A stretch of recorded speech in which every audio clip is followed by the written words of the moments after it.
আহ, সবাই একটু বলো ক্লাস জয়েন করতে। তোমরা মাত্র 6 জন জয়েন করেছো। তোমরা একটু গ্রুপে পোস্ট করে বলো যে সবাই যেন জয়েন করে।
আহ, আমি কি ক্লাস শুরু করব?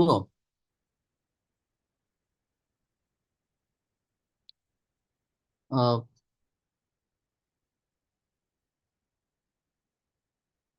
আহ, আমাকে শুনতে পাচ্ছ তোমরা? আমি বলছি আমি কি ক্লাস শুরু করব?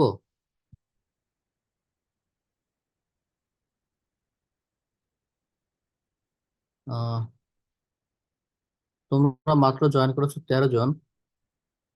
আহ, যদি মনে করো যে ক্লাস শুরু করা উচিত তাহলে আমি ক্লাস শুরু করব।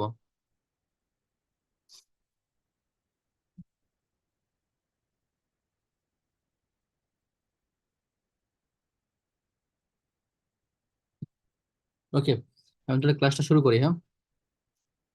আর বলে রাখি, আমাদের আজকের টপিক থেকে পরীক্ষা অবশ্যই অবশ্যই কোশ্চেন থাকবে, ঠিক আছে? ফাইনাল এক্সামে অবশ্যই তোমরা একটা সেট কোশ্চেন পাবে, হ্যাঁ, এখান থেকে। আচ্ছা, সো বুঝতে অসুবিধা হলে অবশ্যই রেসপন্স করবে, বা বুঝতে পারলেও বলবে যে আমরা বুঝতে পেরেছি। ওকে।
ওকে, আই থিঙ্ক দেখতে পাচ্ছ। তো আজকে আমরা পড়বো হচ্ছে রিগ্রেশন এবং কোরিলেশন। তো আমরা আগে একটু বোঝার চেষ্টা করি যে কোরিলেশন ব্যাপারটা কি, এবং হচ্ছে আমরা কেন এটা ইউজ করি। তো কোরিলেশনের কনসেপ্ট হচ্ছে এরকম যে আমরা যখন আমাদের উদ্দেশ্য হবে এরকম যে, ক্লাসটা রেকর্ড করে নিই একটু।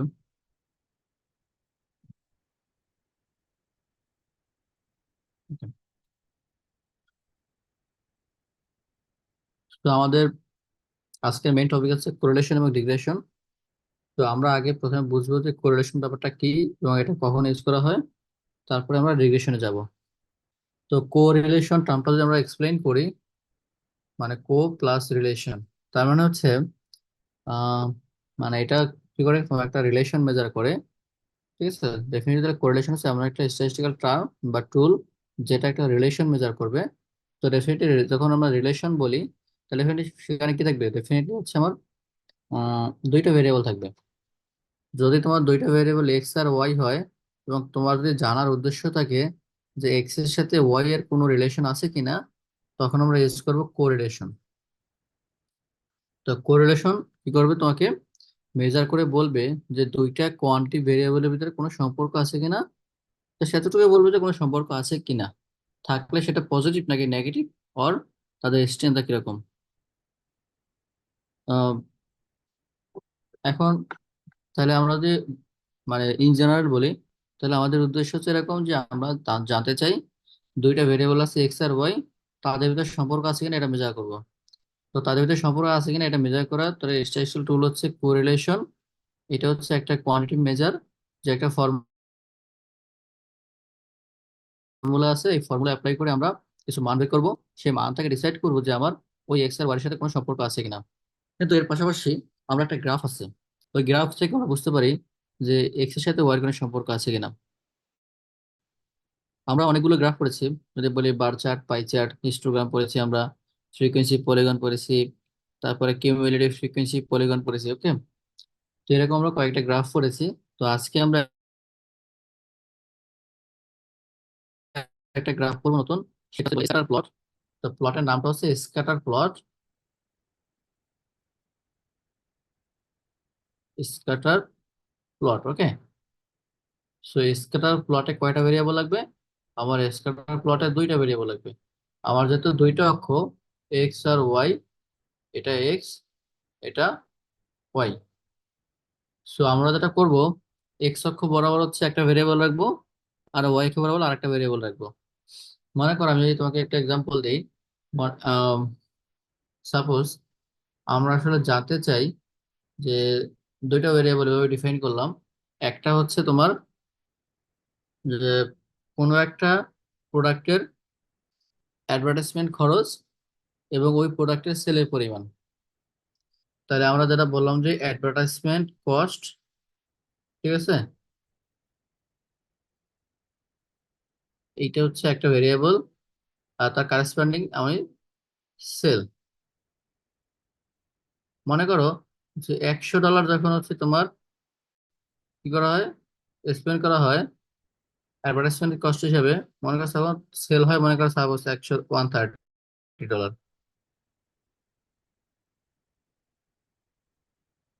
মনে করো যখন এটা $90 হয়, তখন সেটা হয়ে যায় 135, সরি এটা 125, $125। এরপর যখন এটা $110 হয়, তখন সেটা হয়ে যায় 140। যখন সেটা $120 হয়, তখন সেটা হয়ে যায় সাপোজ 160। এরকম মনে করো তোমার চারটা ভ্যালু দেওয়া আছে। মানে যত ইন জেনারেল বা রিয়েল লাইফ যখন কাজ করবে, তখন আর কি হবে, ভ্যালুগুলো অনেক বেশি থাকবে। মানে আমাদের ক্যালকুলেশন সুবিধার জন্য বা বোঝার সুবিধার জন্য আমরা ভ্যালু কম ধরেছি। তাহলে মনে করো চারটা ভ্যালু আছে, অ্যাডভার্টাইজমেন্ট কস্ট, আর তার করেসপন্ডিং সেলস আছে। আমার উদ্দেশ্য হচ্ছে যে এই কস্টের সাথে মানে অ্যাডভার্টাইজমেন্ট খরচের সাথে সেলের কোনো সম্পর্ক আছে কিনা। তাহলে যদি আমরা স্ক্যাটার একটা প্লট তৈরি করি, তাহলে এক্স অক্ষ বরাবর আমি দিলাম আমার কস্ট। তাহলে কস্ট আমি এভাবে ডিফাইন করলাম, সাপোজ এটা হচ্ছে তোমার $90, 90, 95, 100, 105, 110, 110, 115, 120। এবং ওয়াই অক্ষে আমি যেটা করলাম, আমি হচ্ছে এটা দিলাম আমার 100, $100, 100, 10, 20, 30, 40, 50, 60। ঠিক আছে, হ্যাঁ, তাহলে এটা 120, এটা 140, 160। ওকে, এরপরে এখন আমি যদি প্লট করে দেখো যে কস্ট যখন 100, এটা 130। তার মানে যখন এটা 100, কস্ট যখন 100, তখন এটা হচ্ছে 130। তাহলে এই বরাবর আমি একটা পয়েন্ট দিলাম। তারপর ধর 90, 125, তাহলে 90, 125 এখানে। তারপর হচ্ছে 110, 140, 110, 140। তারপর হচ্ছে 120, 160, 120, 160। তার মানে দেখো আমরা কিন্তু একটা মোটামুটি কি কি বলতে পারি বলতো এই গ্রাফ দেখে? আমরা এই যে প্লটটা তৈরি করলাম, এই প্লটটার নাম হচ্ছে স্ক্যাটার প্লট। তাই স্ক্যাটার প্লটের মেইন উদ্দেশ্য হচ্ছে যে যখন আমরা এক্স এর সাথে ওয়াই প্লট করি, দুটো ভেরিয়েবল যখন আমরা প্লট করি, প্লট করার পরে আমরা দেখি যে কোনো ইনক্রিজিং অথবা ডিক্রিজিং ট্রেন্ড আছে কিনা। মানে আমি বলতে চাচ্ছি যে এখানে ওটা ইনক্রিজিং একটা লাইন চিন্তা করা যায় কিনা অথবা ডিক্রিজিং একটা লাইন চিন্তা করা যায় কিনা। যদি ইনক্রিজিং লাইন চিন্তা করা যায় তখন আমরা কি করবো, এজিউম করবো যে একটা ইনক্রিজ করলে একটা ইনক্রিজ করে, তার মানে তাদের পজিটিভ সম্পর্ক আছে। যদি একটা ইনক্রিজিং লাইন হয়, একটা যদি ইনক্রিজিং লাইন চিন্তা করি এখানে, তাহলে এই লাইনটার স্লোপ কি পজিটিভ। তার মানে আমরা বুঝতে পারবো এরকম একটা লাইন যদি এজিউম করতে পারি, তখন আমরা বলবো যে আমার এক্স এর সাথে ওয়াই এর একটা পজিটিভ রিলেশন আছে। আর যখন একটা ডিক্রিজিং লাইন পাবো, মনে করো যদি একটা গ্রাফ এভাবে পেতাম, একটা ওয়াই, যদি আমি গ্রাফটা তেমন পেতাম, তাহলে আমরা কি একটা ডিক্রিজিং লাইন চিন্তা করতে পারি, তখন বলবো যে যে এক্স এর সাথে ওয়াই এর একটা নেগেটিভ রিলেশন আছে। তো যখন ইনক্রিজিং লাইন অথবা ডিক্রিজিং লাইন পাবো, আমরা বলবো সম্পর্ক আছে, হোক সেটা পজিটিভ অথবা নেগেটিভ। কিন্তু ইনক্রিজিং লাইন বা ডিক্রিজিং লাইন বাদে যদি অন্য কোনো মানে পাই, যদি এরকম ইনক্রিজিং বা ডিক্রিজিং লাইন যদি চিন্তা করা না যায়, তাহলে বলবো কোনো সম্পর্ক নাই, কোনো লিনিয়ার সম্পর্ক নাই। তোমরা কি বুঝতে পেরেছো সবাই?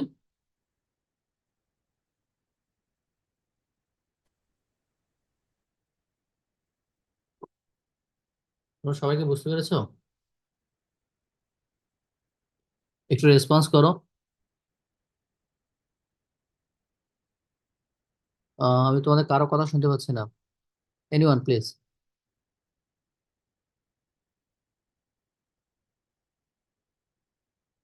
ওকে, ঠিক আছে।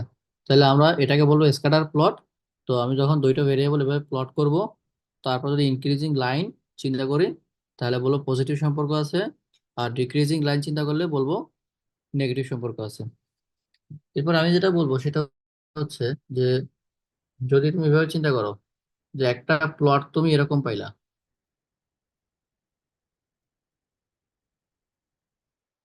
ঠিক আছে? এর উপর একটা ইনক্রিজিং লাইন তুমি পাইলা, আবার আরেকটা সম্পর্ক পাইলা, এটাও ইনক্রিজিং, বাট এটা গ্রাফটা হচ্ছে এরকম।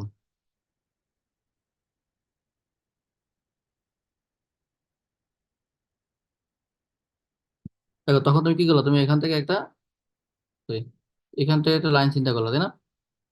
তাহলে সেক্ষেত্রে দেখো আমাকে বলো যে এখানে এক্স এর সাথে ওয়াই প্লট করলাম, তখন এক্স এর সাথে ওয়াই এর যে সম্পর্ক হচ্ছে স্ট্রেংথ, আর এখানে এক্স এর সাথে ওয়াই এর একটা অবশ্যই সম্পর্ক আছে, যেহেতু একটা ইনক্রিজিং লাইন আমরা অ্যাজিউম করতে পেরেছি। তো এইখানে এক্স এর সাথে ওয়াই এর যে সম্পর্ক, আর এই গ্রাফে এক্স এর সাথে ওয়াই এর সম্পর্ক একই রকম হবে, বা সম্পর্কের স্ট্রেংথ একই রকম হবে।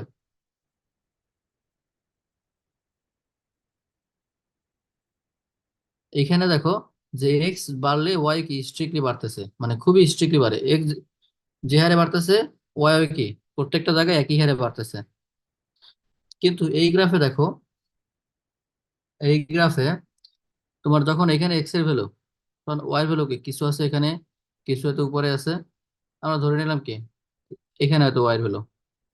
তারপর দেখো এখানে যখন আমি আমি গেলাম, এক্স ইনক্রিজ করে এখান থেকে যখন এখানে আসলো, তখন ওয়াই কি হলো, কিছু ওয়াই আছে এই বরাবর, কিছু ওয়াই আছে কি এই বরাবর, কিছু ওয়াই আছে কি এই বরাবর, তাই না? তার মানে কি এখানে বুঝতে পারতেছি যে এক্স এর ভ্যালু চেঞ্জ হয়ে যখন এখানে আসলো, মানে এক্স ইনক্রিজ করার সাথে ওয়াই কি ইনক্রিজ করেছে। কিছু কি খুব বেশি ইনক্রিজ করেছে, কিছু ইনক্রিজ কি অনেক কম করেছে। বাট এখানে যেমন কি হচ্ছে, এক্স ইনক্রিজ ইনক্রিজ করার সাথে ওয়াই কি একই হারে ইনক্রিজ করেছে, বা সবাইকে একই রেটে ইনক্রিজ করেছে। তার মানে এখানে এক্স এর সাথে ওয়াই এর সম্পর্ক কি খুবই ভালো, খুবই স্ট্রং। বাট এখানে কি, যদি এক্স এর সাথে ওয়াই এর অনেক বেশি স্ট্রং রিলেশন থাকতো, তাহলে এক্স ইনক্রিজ করলে ওয়াই গুলো কি প্রায় একই রকম হারে বাড়তো। যেহেতু একই রকম হারে বাড়ে নাই, বাট যেহেতু ইনক্রিজ করেছে, তার মানে কি সম্পর্ক আছে, বাট সম্পর্কটা কি এটার মতো এতটা স্ট্রং না। ঠিক আছে? তো অনেক ক্ষেত্রে হচ্ছে আমরা এরকম যখন আমরা গ্রাফ পাই, তো গ্রাফ থেকে হচ্ছে আমরা হয়তো ডিরেক্টলি বলতে পারি না যে এই সম্পর্কের মাত্রাটা কি তোমার স্ট্রং নাকি মডারেট নাকি উইক। আবার একটু সামারি করি, আমরা যখন স্ক্যাটার প্লট করব, তখন আমরা বলতে পারবো সম্পর্ক আছে কি নাই, পজিটিভ রিলেশন নাকি নেগেটিভ রিলেশন, এটা বলতে পারবো। কিন্তু এই সম্পর্কের মাত্রাটা অতটা ভালোভাবে এখান থেকে বলা অনেক সময় যায় না, বা অনেক সময় তো অনেক সময় যায় না।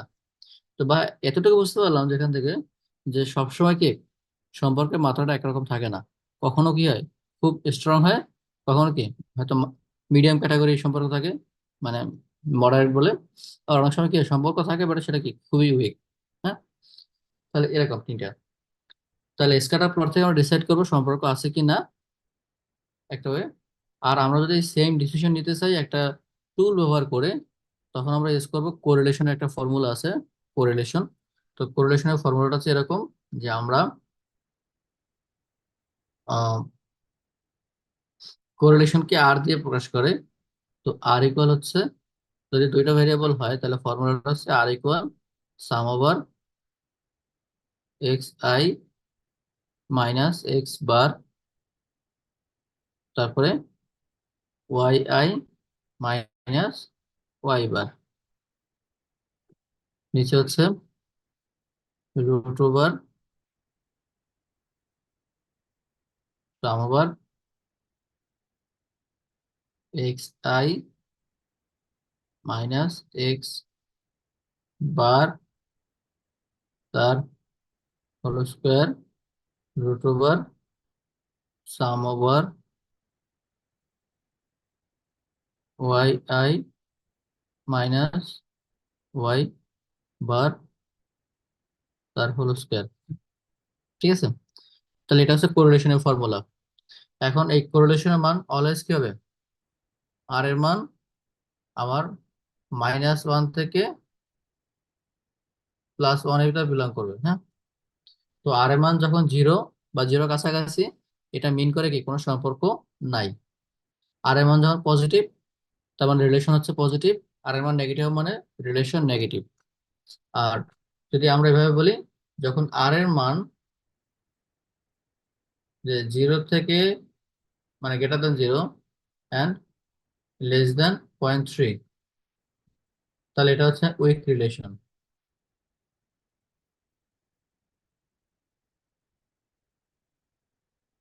যখন 0.3 থেকে বড় বাট লেস দেন 0.6,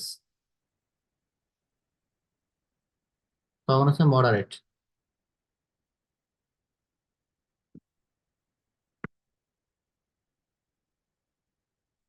যখন গ্রেটার দেন 0.6 হবে তখন স্ট্রং। ঠিক আছে, বা গ্রেটার ইকুয়াল।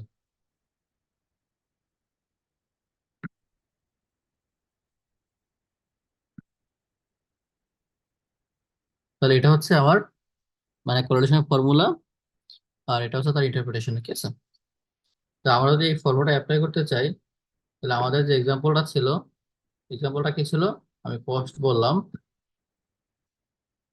কস্ট। আচ্ছা, আমরা একটু এক্সেলে দেখি যে আমরা কিভাবে ফর্মুলাটা অ্যাপ্লাই করবো। হ্যাঁ,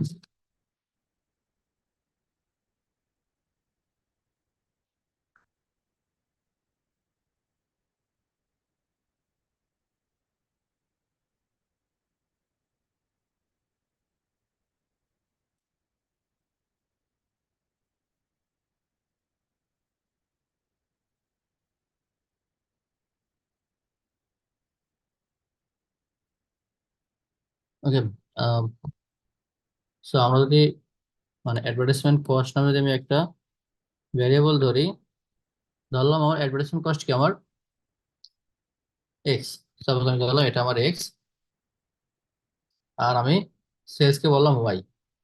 ঠিক আছে, তো যেটা ছিল কি কি ছিল মনে আছে, যে 100 হলে কস্ট, 100 হলে সেল কত ছিল, কি বলতে পারবে,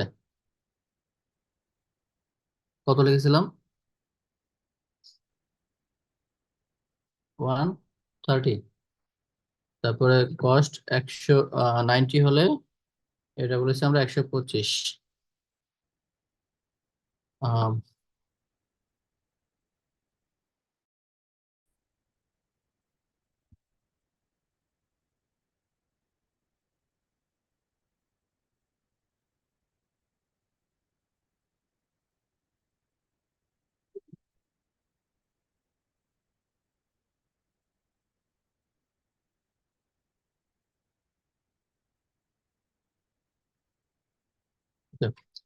তারপরে যখন আমরা বলেছি হচ্ছে এটা 110, এটা হচ্ছে 140, যখন 120 বলেছি তখন এটা সেল হচ্ছে 160 সাপোজ। তাহলে আমার কি লাগবে বলতো? আমার জানা লাগবে এক্স বার আর ওয়াই বার। ফরমুলা অনুযায়ী এক্স বার আর ওয়াই বার আগে দিতে হবে। সো এক্স বার, সবাই একটু হোল্ড করো প্লিজ।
তো আমরা তাহলে দেখবো কিভাবে ক্যালকুলেশন করা যায়। তো আমরা আগে এক্স বারটা বের করবো।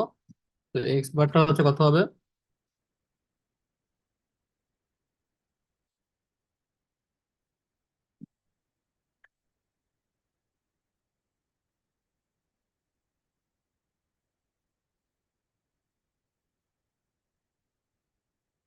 এরপরে ওয়াই বারটা বের করবো।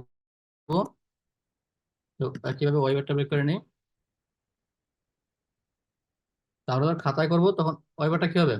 এই সবগুলো ওয়াই যোগ করে আমরা 4 দিয়ে ভাগ করবো। তাহলে এক্স বার ওয়াই বার পেয়ে গেলাম। এরপর আমার একটা কলাম কি লাগবে? এক্স আই মাইনাস এক্স বার। তাহলে আমি একটা কলাম অ্যাড করব, যে এক্স আই মাইনাস এক্স বার। তাহলে এটা কি হবে? এই আমার প্রত্যেকটা এক্স থেকে আমার এই মিনটা বিয়োগ হবে।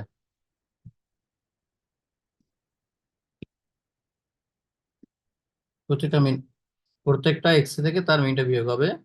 একইভাবে আমি তৈরি করবো হচ্ছে ওয়াই আই মাইনাস ওয়াই বার। তাহলে সেটা কি হবে? আমার প্রত্যেকটা ওয়াই থেকে তার মিন বিয়োগ। ঠিক আছে, তাহলে আমরা ওয়াই মাইনাস ওয়াই বার পেলাম। তারপর আমার কি লাগবে বলো? একটা কলাম লাগবে, এই দুইটা গুণফল। মানে হচ্ছে এক্স আই মাইনাস এক্স বার এর সাথে ওয়াই আই মাইনাস ওয়াই বার।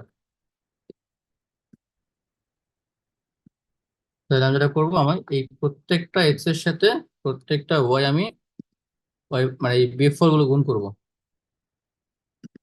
ঠিক আছে, এডিশনালি আমার কি লাগবে? আরেকটা কলাম লাগবে, সেটা হচ্ছে এক্স আই মাইনাস এক্স বারের হোল স্কোয়ার। তার মানে x I minus X bar তার পাওয়ার কত? স্কোয়ার। আর আরেকটা কলাম লাগবে আমার Y I minus Y bar তার স্কোয়ার। ঠিক আছে, তাহলে x I minus X bar তার হোল স্কোয়ার, এটা হচ্ছে আমরা যে এই বিয়োগফলটা পেয়েছি সেই বিয়োগফলটাকে আমরা স্কোয়ার করব।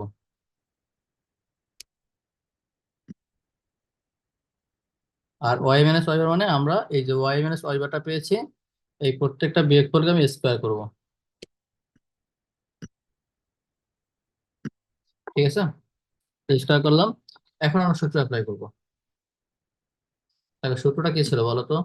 সূত্রটা ছিল আর ইকুয়াল ছিল হচ্ছে আমার যে সাম ওভার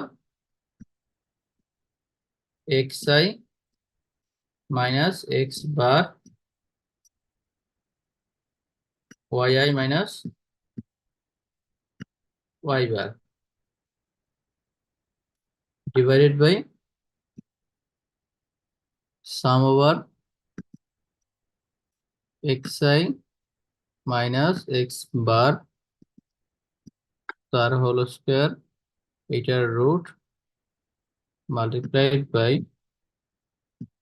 আবার root over sum over Y I minus Y bar তার হোল স্কোয়ার।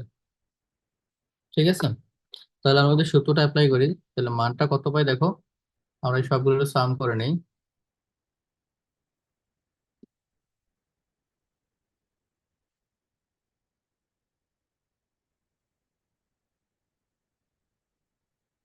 ঠিক আছে, তাহলে আমাকে একটু কেউ বলো যে সূত্রটা তাহলে কেমন হবে। মানে হচ্ছে আমার উপরের সামটা কত হবে, 575, আর নিচে আমার root over 500 multiplied by root over 718.76। তাহলে আমরা যদি মানটা বের করি তাহলে মানটা কত হবে, মানটা হচ্ছে আমার 575 কে আমি ডিভাইড করবো কি দিয়ে, এস কিউ আর টি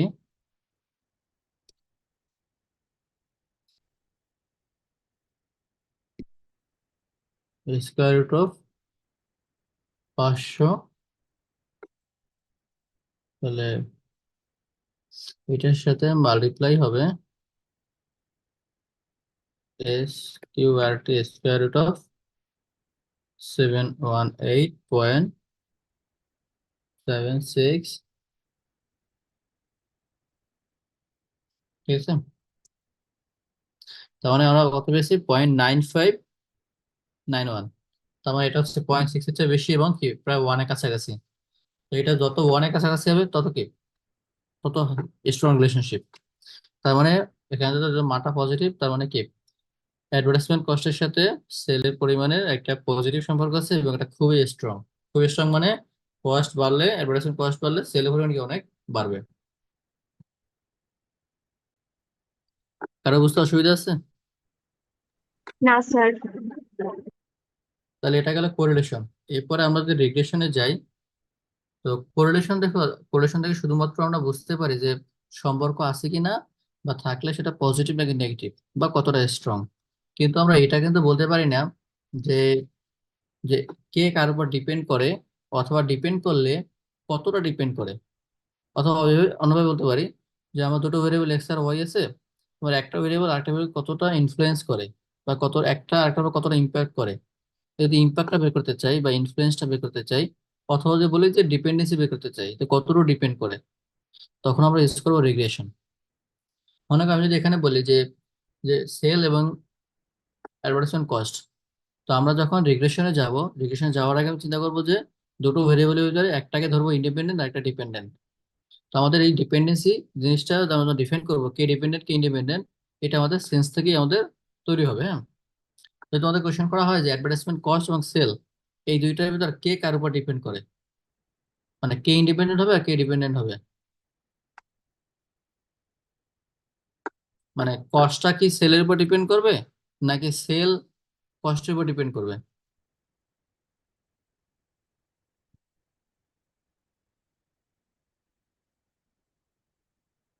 সাধারণত আমরা যেটা বলি, সাধারণত কি মানে সেল কস্টের উপর। কস্টের উপর ডিপেন্ড করবে। তাহলে আমার কস্ট হচ্ছে ইন্ডিপেন্ডেন্ট আর সেল হচ্ছে ডিপেন্ডেন্ট। তবে কস্টকে যদি, তাহলে আমরা যখন রিগ্রেশনে যাব, রিগ্রেশনের সময় আমরা সবসময় চিন্তা করব আমার ডিপেন্ডেন্ট হচ্ছে ওয়াই আর ইন্ডিপেন্ডেন্ট হচ্ছে এক্স। তাহলে আমার ওয়াই কি হবে এখানে, ওয়াই ইকুয়াল হচ্ছে আমার সাপোজ এটা হচ্ছে আমার সেল, আর এক্স হচ্ছে আমার কস্ট। তাহলে আমি জানতে চাই যে এই কস্ট সেলকে কি পরিমাণে ইনফ্লুয়েন্স করে, বা সেলটা কস্টের উপরে কতটা ডিপেন্ড করে। তার মানে কস্ট একটু বাড়লে বা কমালে সেল কতটা বাড়ে বা কমে, এটা আমরা জানতে চাই।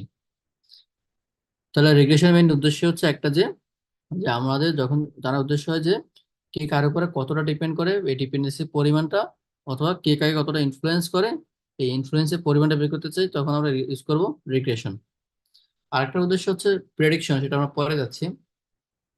তাহলে আগে বুঝে যে রিগ্রেশন তাহলে মডেলটা কিরকম। তোমরা কি এই লাইনটা সবাই চেনো, Y equal M X plus C?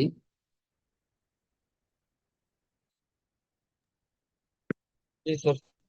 এটা একটা, মনে করো এরকম একটা লাইনের ইকুয়েশন, তাই না? তাহলে এই লাইনটা শুরু হয়েছে কি বলেন না, সময় বলেন। কনস্ট্যান্ট দিয়ে, আর এটা ঢাল কত, এম, তাই না? এই ঢালটা যদি পজিটিভ হয় তাহলে এরকম লাইন, আর ঢালটা যদি নেগেটিভ হইতো তাহলে কি হতো, এরকম লাইন হতো, এখান থেকে সি দিয়ে শুরু। ঠিক আছে?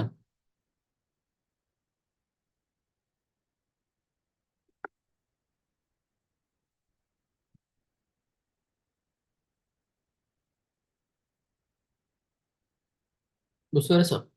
তাহলে আমার ঢালের উপর ডিপেন্ড করে কি এটা ইনক্রিজিং নাকি ডিক্রিজিং হবে। তো আমার এরকম যে গ্রাফটা হয়, এই গ্রাফের শুরুটা হচ্ছে সি, তো ঢালটা হচ্ছে এম, আর এক্স হচ্ছে, মানে এটা এক্স এটা ওয়াই। এই লাইন দিয়ে আমরা যেটা করি সেটা হচ্ছে যে আমার এমটা কি বলি, এমটাকে বলি রেট অফ চেঞ্জ। মানে এক্স অল্প একটু ইনক্রিজ করলে ওয়াই কতটা ইনক্রিজ করবে সেটা হচ্ছে এম।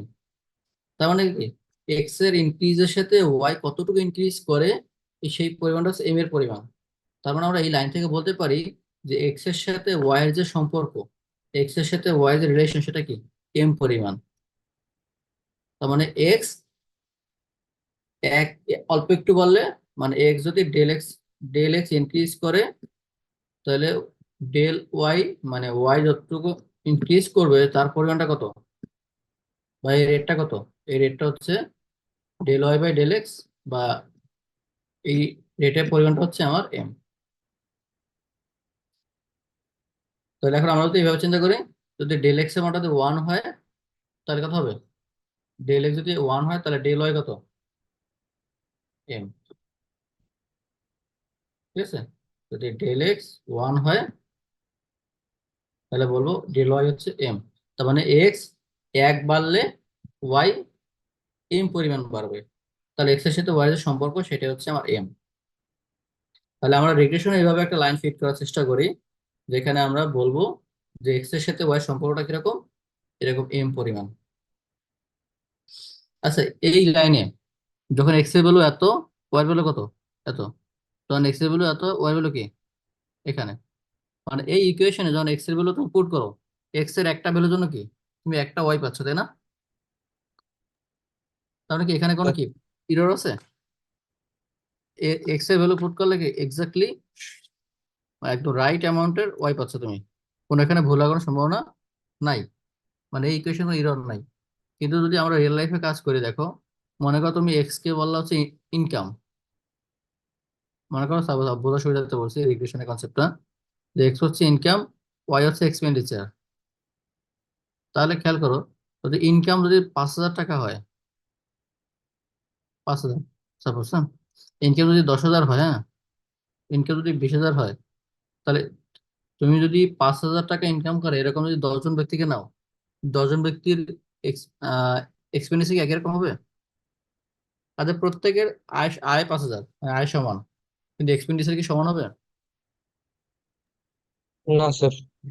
তার মানে কি একই এক্সের জন্য কি অনেকগুলো ওয়াই আমরা হয়তো পাইতে পারি, এরকম, তাই না?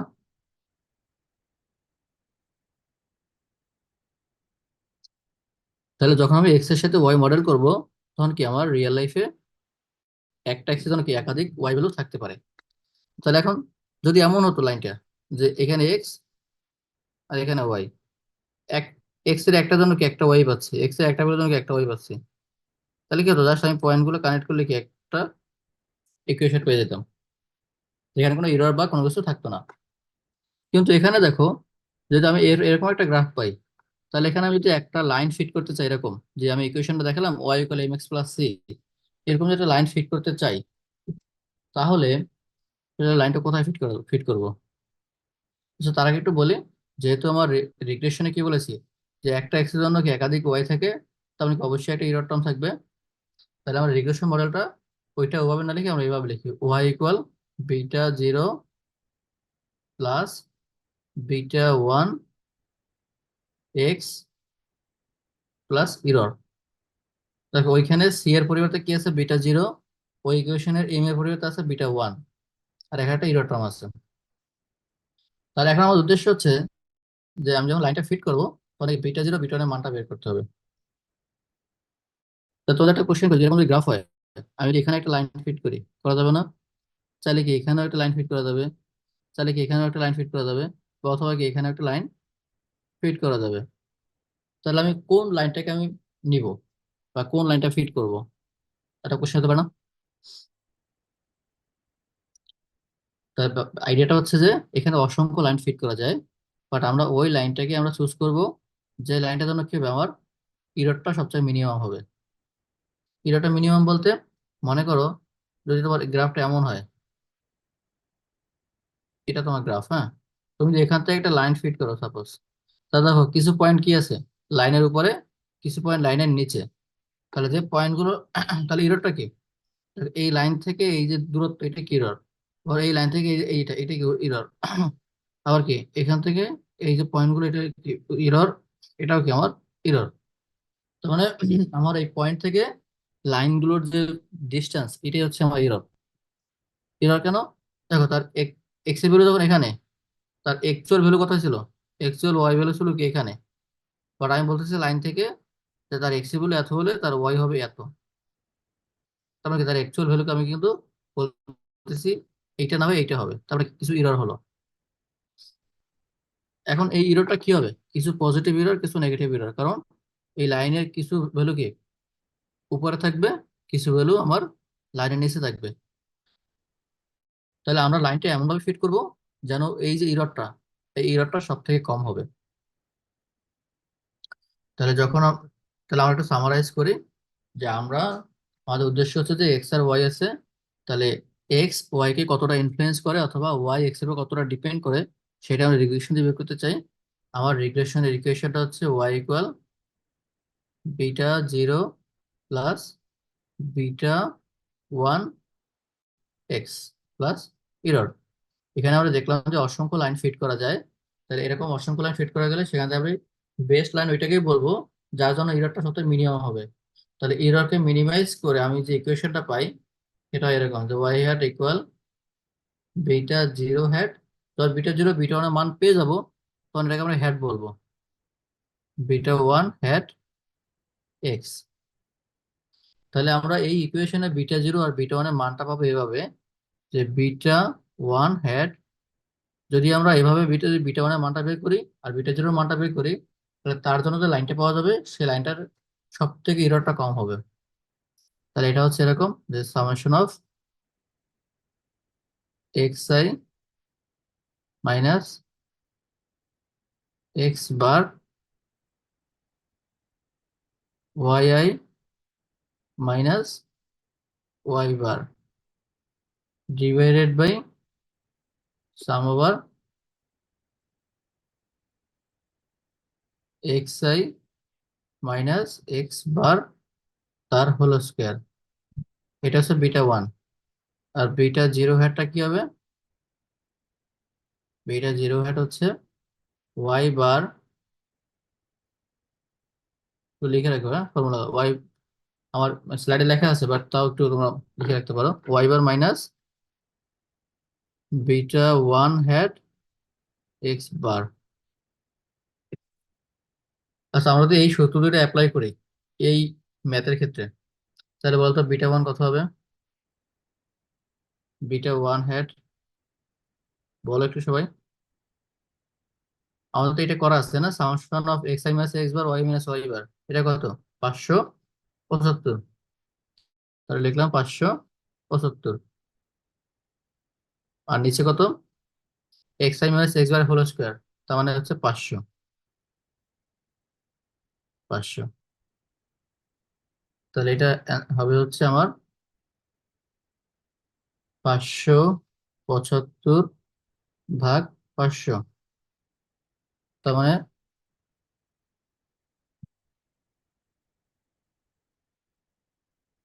1.15। তাহলে আর বিটা বিটা জিরো হেড কত হবে? বিটা জিরো হেড হচ্ছে আমার ওয়াই বার। ওয়াই বার কত আমার? আমি যদি এখানে বের করি, ওয়াই বার হচ্ছে আমার 138.8 minus beta one hat 1.15 multiplied by X bar. X bar কত? 105, তাহলে 18.05। তাহলে আমরা লিখবো হচ্ছে কি, লিখবো মডেলটা এরকম যে সেল ইকুয়াল যে 18.05 প্লাস 1.15 কস্ট। যদি এখানে বিটা আমার নেগেটিভ পেতাম, এখানে নেগেটিভ লিখতাম, বিটা যদি নেগেটিভ পেলে নেগেটিভ লিখতাম, যেভাবে লিখবো যে পাবো সেভাবে লিখবো। তাহলে এটা হচ্ছে আমার রিগ্রেশন লাইন। তাহলে এখন আমরা বলবো যে সেলের সাথে কস্ট, মানে কস্টের সাথে সেলের সম্পর্ক কত? 1.15।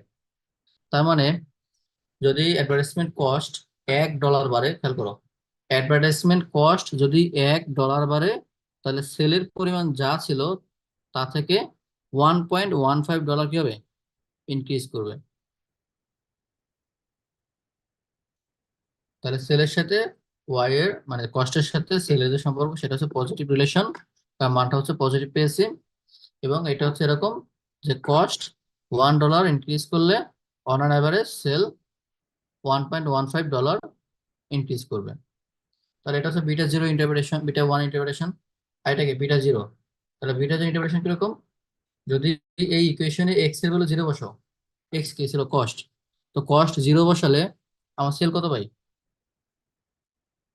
যদি এই ইকুয়েশনে কস্ট ইকুয়াল জিরো হয়, তাহলে কস্ট জিরো মানে কি?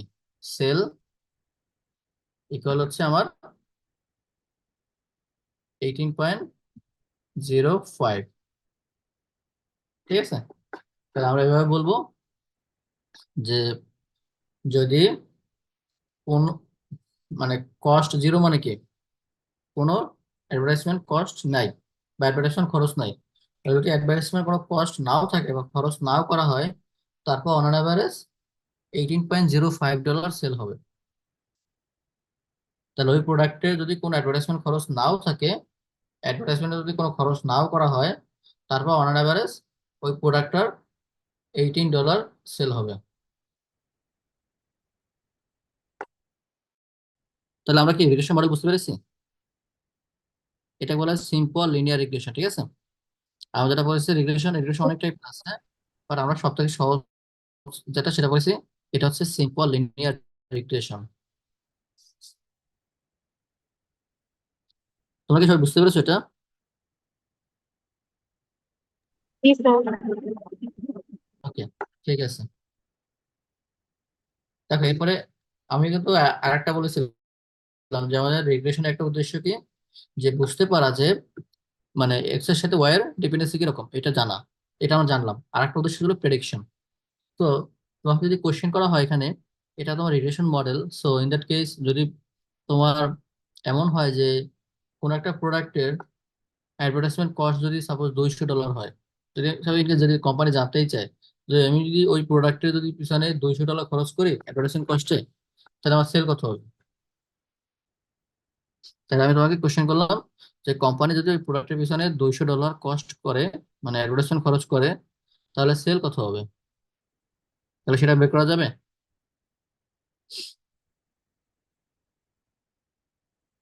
তার মানে আমরা প্রেডিকশন করতে চাই যদি কস্ট $200 হয়, তাহলে সেল কেমন হবে।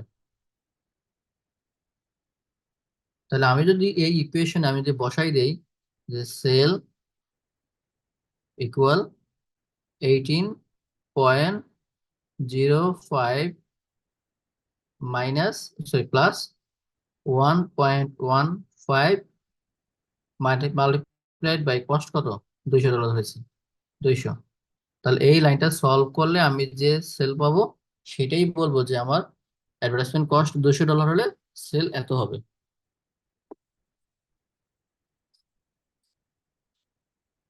ওকে, আমরা সবাই এটা বুঝতে পেরেছি।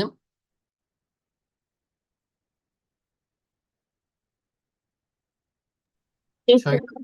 ওকে, ঠিক আছে। এরপরে হচ্ছে আমরা এটা নিয়ে বের করবো, সেটা হচ্ছে যে আমরা কি করলাম, আমরা মডেল করলাম ওয়াই কে কি দিয়ে, এক্স দিয়ে, মানে ওয়াই ইকুয়াল β0 প্লাস β1 x, মানে ওয়াই কে এক্স দিয়ে মডেল করলাম। বা আমি যদি প্রেডিকশন বলি যে আমি এক্স জানলে আমি ওয়াই কে প্রেডিক্ট করতে পারি, তাহলে আমি যে ওয়াই কে আমি এক্স এর মাধ্যমে যে বলার চেষ্টা করলাম, এই বলাটা কতটা ভালো হবে বা খারাপ হবে এটা মেজার করার একটা সূত্র আছে, এটা বলে R²। তাহলে R² হচ্ছে 0 থেকে 100% হয়, 100%। তো এই পার্সেন্টেজটা যত বেশি হবে ভালো হবে। তার মানে কি আমাদের এই প্রেডিকশন বা আমার কি এই যে ডিপেন্ডেন্সি মেজার করা বা ইনফ্লুয়েন্স মেজার করা, এটা কি হবে, মডেলটা অনেক ভালো হবে। মানে ডিপেন্ডেন্সি মেজার করা বা প্রেডিকশনের জন্য যে মডেলটা আমরা বললাম, এই মডেলটা তত ভালো হবে। তাহলে মডেলটা কতটা ভালো এটা আমরা মেজার করবো কি দিয়ে, R² দিয়ে। ঠিক আছে, তাহলে R² ফর্মুলাটা কিরকমটা আমরা দেখি।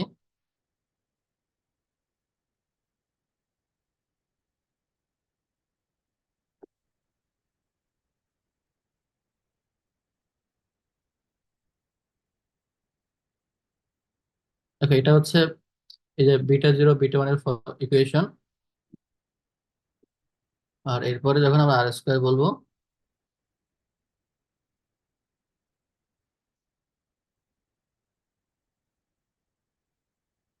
এটা হচ্ছে আর স্কোয়ার ফর্মুলা। হ্যাঁ, তো R² ইকুয়াল আমরা এটা লিখবো, R² ইকুয়াল লিখবো হচ্ছে এইটা, তো 1 - RSS/TSS। তাহলে RSS টা কি দেখো, এইটা হচ্ছে আমার RSS, Y minus Y hat তার হোল স্কোয়ার। আর TSS কত, দেখো তোমাদের যে কোরিলেশন বলেছি এটা হচ্ছে কোরিলেশনের ফর্মুলা, ঠিক আছে, এর আগে যে পড়েছি। আর এটা হচ্ছে TSS, YI - Y bar whole square. তাহলে আমরা যদি একটু লিখি যে আমরা R² কিভাবে বের করবো।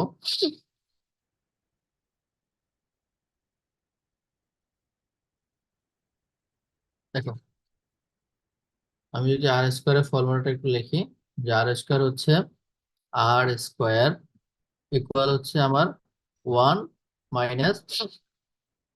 RSS/TSS। তাহলে এটাকে আমরা হচ্ছে আরেকটু ভেঙে লিখি, 1 - RSS মানে হচ্ছে sum over YI minus Y hat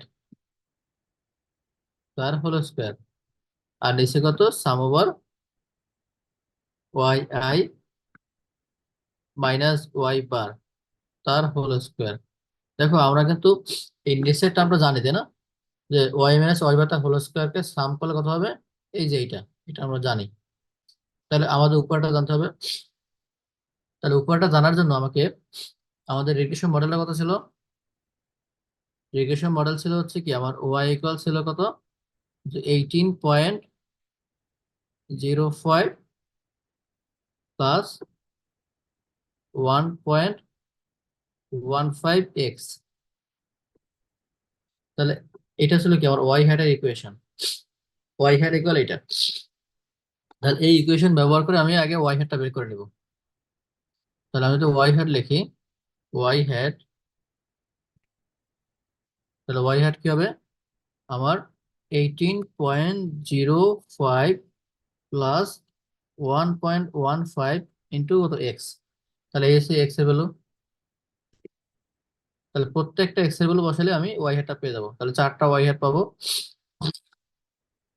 এরপরে আমি কি করবো, মানে Y I minus Y hat বের করবো, ওয়াই হ্যাট। তাহলে এটা কি হবে, আমার প্রত্যেকটা ওয়াই থেকে আমার এই ওয়াই হ্যাটটা কি হবে, বিয়োগ হবে। তারপর আমি কি করব, এই Y I minus Y hat, তাকে আমি স্কোয়ার করব। তার মানে আমি এই যে বিয়োগফলটা পেলাম, এই বিয়োগফলকে স্কোয়ার করব, স্কোয়ার করলাম। তারপর আমি সাম করব। সাম তো হয়ে গেছে, তাহলে এটা কি আমার সাম।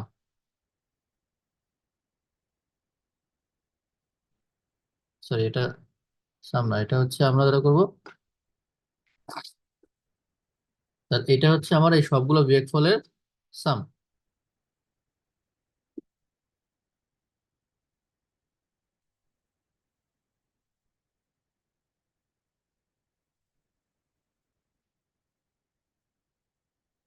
ঠিক আছে, তাহলে আমরা চারটা ওয়াই হ্যাট পেলাম, চারটা ওয়াই মাইনাস ওয়াই হ্যাট পেলাম, তাহলে চারটা value Y minus Y hat square পেলাম, তাহলে এটা সাম করি।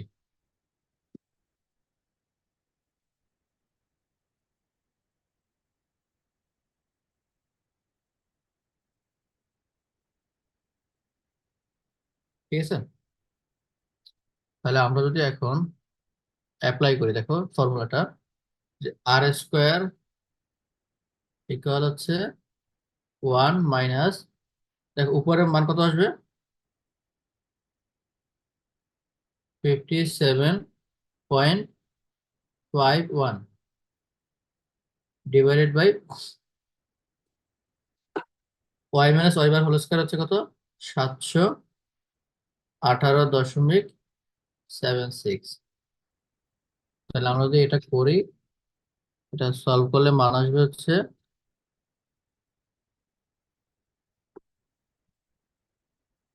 57.51 বাই 718.76,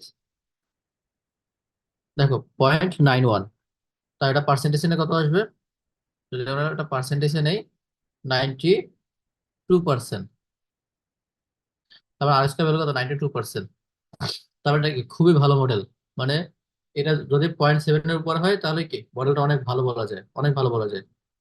তাহলে আমরা এভাবে বলবো যে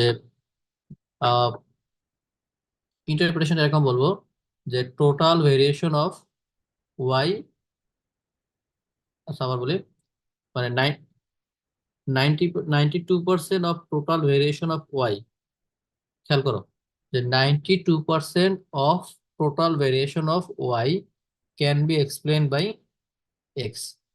তাহলে এবার বলবো আমাদের এখানে, যে আমার সেল আমরা কস্ট যদি বলি, যে total variation of 92% of total variation of sale, মানে সেলের টোটাল ভেরিয়েশনের 90% ভেরিয়েশন, তাহলে 92% variation of total variation of sale can be explain by advertisement cost. আমি এটা লিখে দেই, তাহলে ইন্টারপ্রিটেশন অনেক সময় পরীক্ষায় আসে। তাহলে ইন্টারপ্রিটেশন এভাবে লিখবা, যে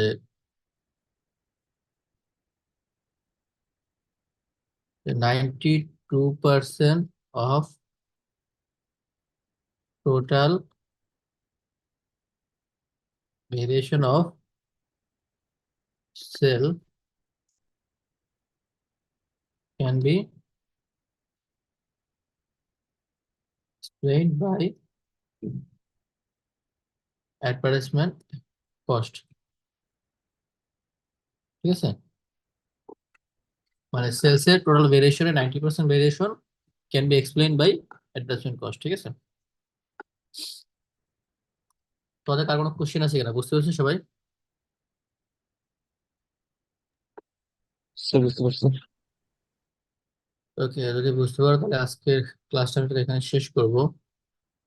আহ, আমরা খুব সম্ভবত লাস্ট ক্লাসের আমি অ্যাটেন্ডেন্স নিতে পারিনি, তো আজকে দুইটা স্যার অ্যাটেন্ডেন্স। Attendance sir.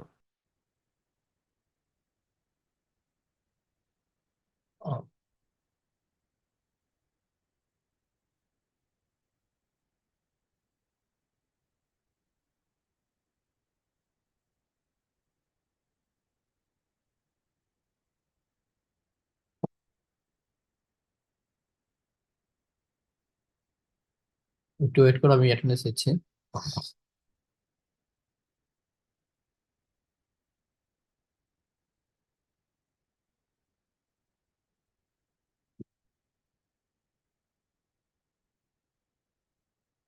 ওকে, তাহলে যেটা হচ্ছে তোমরা 2 দিন অ্যাটেন্ডেন্স একবার একসাথে দেবে, ঠিক আছে?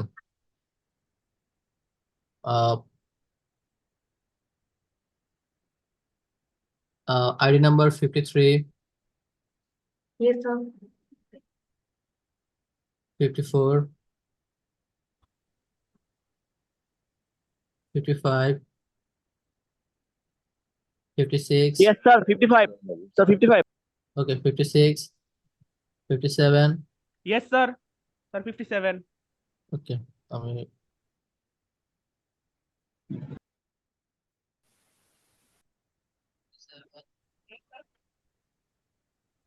আচ্ছা, চ্যাট বক্সে না লিখে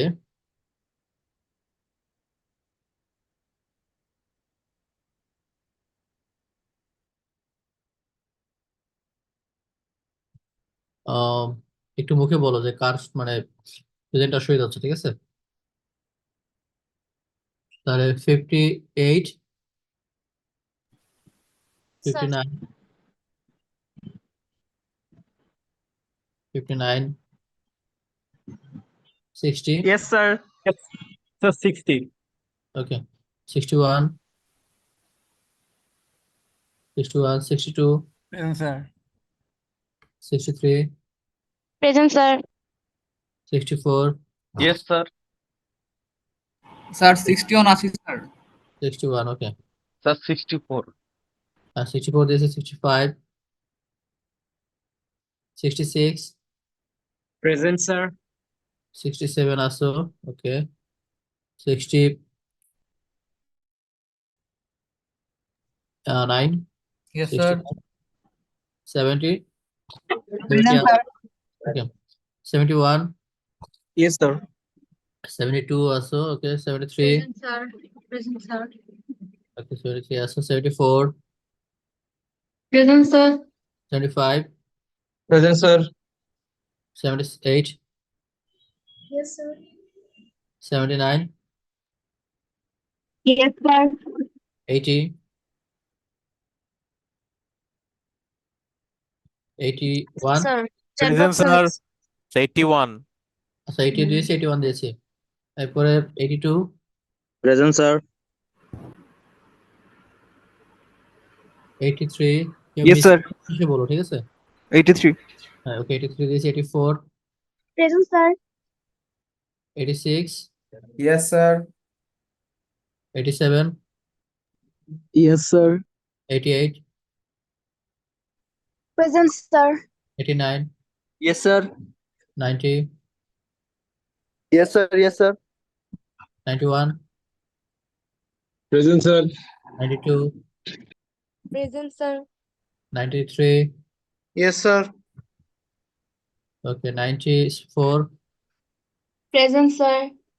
96, Yes, sir. 97,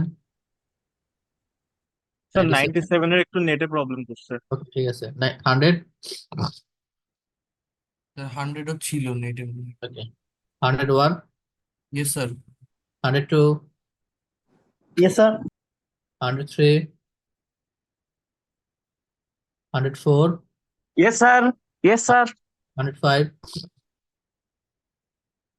Sir, 100, একশো পাঁচ প্রেজেন্ট নাইটে সমস্যা 106, প্রেজেন্ট স্যার ওকে। এরপরে 208, 209, 210, 211, 3012, 3144, কেউ আছো? ওকে, কেউ মিস করেছো? স্যার তাহলে মোট 58 58, 58 দিয়েছি। আচ্ছা স্যার 97 ছিল স্যার, বেরিয়ে গেছে। 97 দিয়েছি, ঠিক আছে। 102 দিয়েছি। 103 কি আছো? যেগুলো মিসিং সেগুলো আমি বলছি। 103, স্যার ছিল স্যার ও বের হয়ে গেছে নেটের সমস্যার জন্য স্যার 63 লাস্ট ক্লাসে প্রেজেন্ট ছিলাম, নেট চলে যাওয়ার কারণে বলতে পারিনি। ঠিক আছে। এরপরে 65, আসো 59, 56, 54, এই চারজন, ঠিক আছে? 59 তো প্রেজেন্ট দিয়েছে স্যার। দিছে? জি ওকে, স্যার। 59। ওকে, তাহলে এখানে আর কেউ আছে? আমি মিসিং পাচ্ছি হচ্ছে 54, 54, 57। স্যার 57 আছি স্যার। 57 আছো? জি স্যার। সরি, 57 না, সরি ভুল বলছি, 56, 54 আর 56, এই দুজন মিসিং। আর 65, এই তিনটা মিসিং, ঠিক আছে? তো এরা যদি মিসিং থাকে বা না ক্লাস করে তাহলে ঠিক আছে, তাহলে আমরা এখানে শেষ করি, হ্যাঁ? আসসালামু আলাইকুম স্যার। ওকে, সবাই ভালো থেকো, ঈদ মোবারক।